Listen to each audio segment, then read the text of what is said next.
Now we are going to learn a poem named Why 3.1 Why. I know a curious little boy who is always asking why. मला एक लहानसा आणि जिज्ञासू मुलगा माहिती आहे. जिज्ञासू म्हणजे जाणून घेण्याची इच्छा असणारा.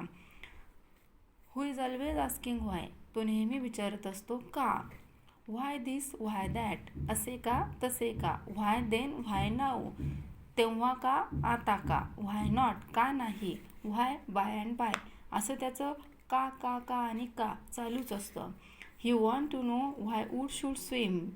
त्याला माहीत करून घ्यायचं आहे की लाकूड हे पाण्यावर का तरंगतं. व्हाय लीड अँड मार्बल सिंक. शिसे आणि मार्बल दगड किंवा गोटे पाण्यामध्ये का डुबतात. सिंक म्हणजे डुबणे. Why stars should shine and wind should blow.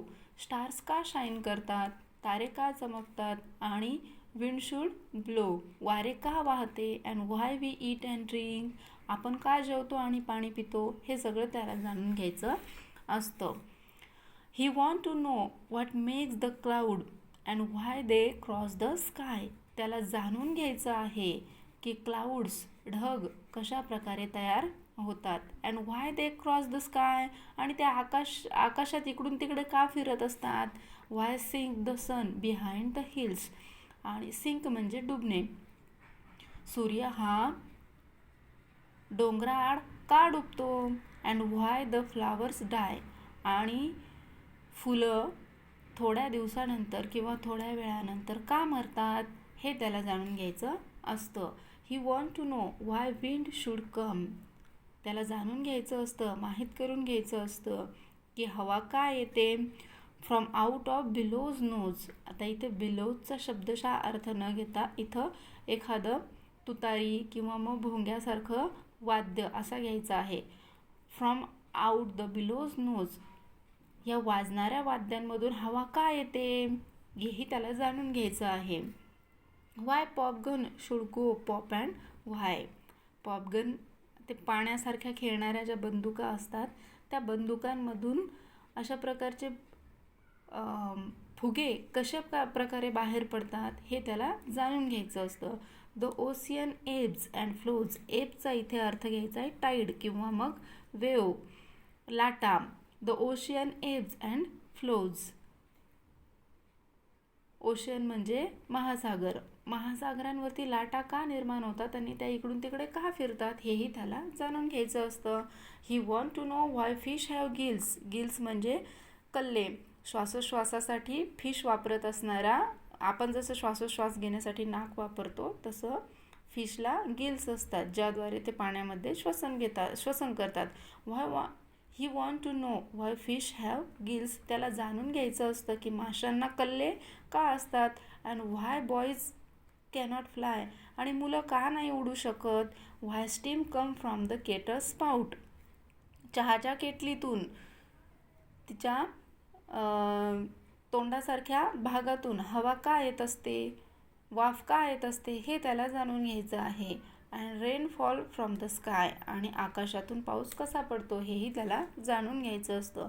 He want to know why coal should burn. त्याला जाणून घ्यायचं आहे की कोळसा का जाळला जातो.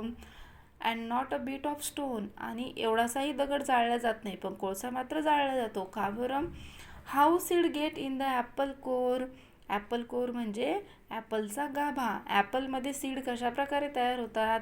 And marrow in the bone. आणि आपल्या पाठीच्या कण्यामध्ये मॅरो का असतो, चेतातंतू का असतो हेही त्याला जाणून घ्यायचं आहे. He want to know why ice should melt. त्याला जाणून घ्यायचं आहे की आईस कशा प्रकारे वितळतो. Why spider ate and flies. Why spider eat the flies. त्याला जाणून घ्यायचं आहे की स्पायडर्स माशा का खातात. Why bees should sting and why the yeast should make the dough to rise. त्याला हेही जाणून घ्यायचं आहे की बीज मधमाशा कशा प्रकारे गुणगुणत असतात. आणि why the yeast should make the dough to rise.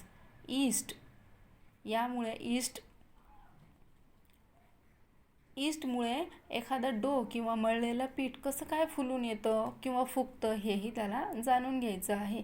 Some of his why are not too hard. त्याला पडलेल्या प्रश्नांपैकी बरेच प्रश्न फारसे अवघड नाही आहेत. To answer if you will try.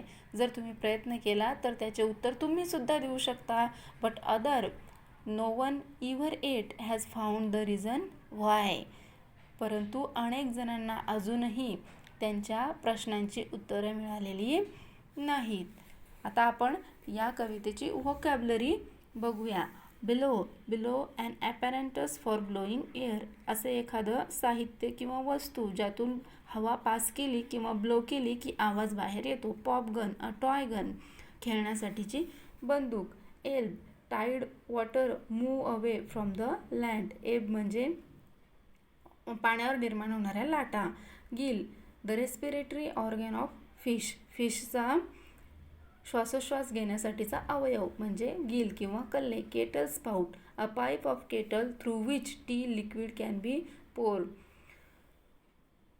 चहाच्या केटलीला असणारं नरसाळ्यासारखा भाग त्याला म्हणायचं आहे केटल स्पाउट किंवा चहाच्या केटलीचं तोंड. Core, the centre of the fruit. Core म्हणजे फळाचा मधला भाग. Marrow, a soft fatty substance in the cavities of bone. आपल्या पाठीच्या कण्यामध्ये असणारा दोऱ्यासारखा भाग म्हणजे चेतातंतू म्हणजेच marrow. Dough, a thick mixture of flour, water etcetera ready to be bake into bread. Bread तयार करण्यासाठी मळून ठेवलेलं पीठ. आपण डो म्हणजे थोडक्यात समजू शकतो की मळून ठेवलेलं पीठ.